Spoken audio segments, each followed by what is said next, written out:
Il faut d'abord remercier le gouvernement qui est en train de comprendre que réellement cette agression étrangère qui nous vient du Rwanda et de l'Ouganda, pays voisins, est en train toujours de laisser beaucoup de victimes derrière elle.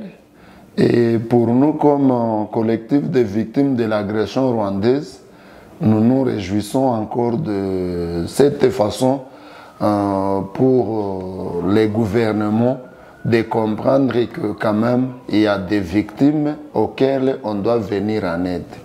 De toutes les façons, les gens ils sont en train de se poser beaucoup de questions. Ces gens peut-être quel jour? Ils ont été tués quel jour, ils ont été tués où, ils ont été tués par qui, alors que en réalité, les gens doivent savoir qu'il n'y a aucun marché, il n'y a aucun marché où on peut vendre les cadavres, où on peut vendre les dépouilles mortelles.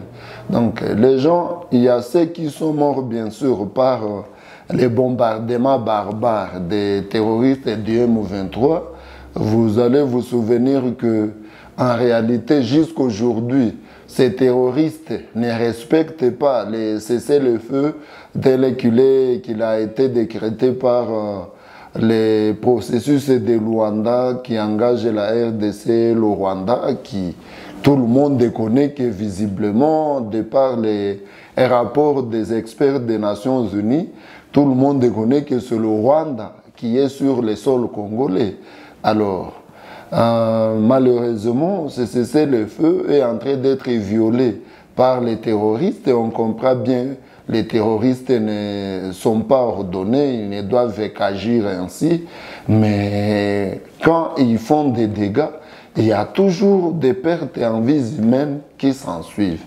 Et puis, il faut savoir qu'il y a les gens qui sont dans les camps de déplacés qui meurent de la famine, les autres meurent par manque de soins de santé appropriés, et tout ce monde-là, il ne meurt que des faits de cette agression.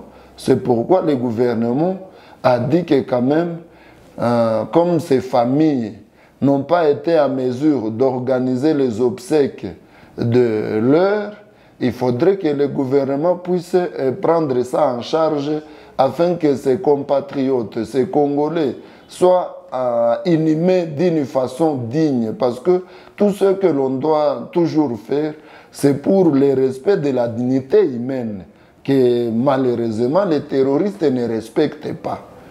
Alors, vous êtes aussi un avocat. Comment est-ce que les avocats congolais se préparent pour aussi mettre une plainte contre l'agresseur? Bon, moi je pense que nous l'avions d'abord commencé. C'était en juillet 2023 que nous avions déposé une première plainte.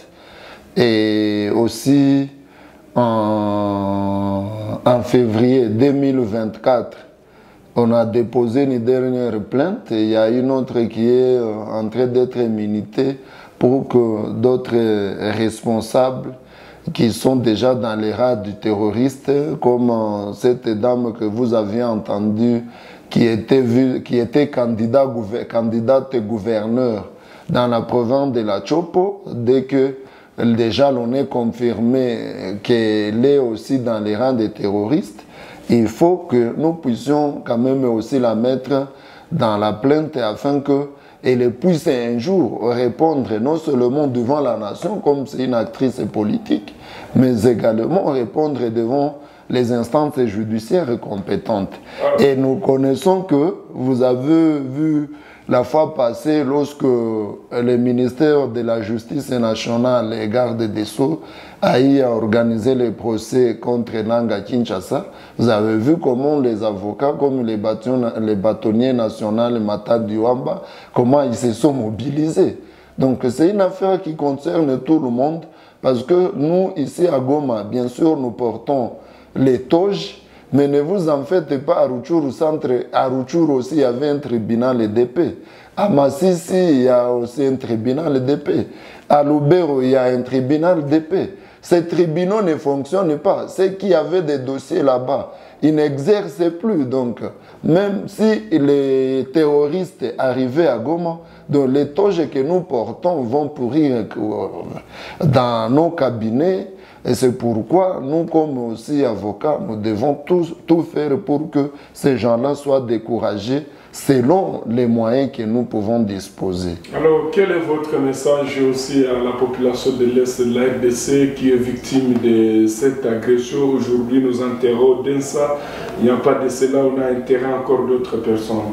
Bon, de toute façon, cette population de Goma, elle doit toujours, donc la population de Goma en particulier, et celle de l'Est en général, elle doit rester toujours sereine, arriver toujours à dénoncer les cas suspects et collaborer avec les services de sécurité, tous services étatiques, afin que nous puissions nous voir demain être libérés définitivement. Parce que vous aviez un jour entendu le chef de l'État, Félix Antoine Tshisekedi Tshilombo, qui avait dit qu'il veut la paix en RDC, mais pas à n'importe quel prix. Donc ça veut dire qu'il souhaite que nous ayons une paix durable, que nous ne puissions pas encore voir un autre M23 sous une autre version, telle que nous l'avions entendu il y a l'AFDL qui est venu à un certain moment, il s'est transformé en RCD, RCD en CNDP, CNDP en M23 première version et aujourd'hui M23 deuxième version. Donc il faut que, aujourd'hui, même avec ces fameux Nanga qui a congolisé un mouvement qui était rwandais, mais en adhérant avec son fameux AFC, vous avez vu qu'il a tenté à faire à ce que ce mouvement soit congolais alors que tout le monde le connaissait des Rwandais.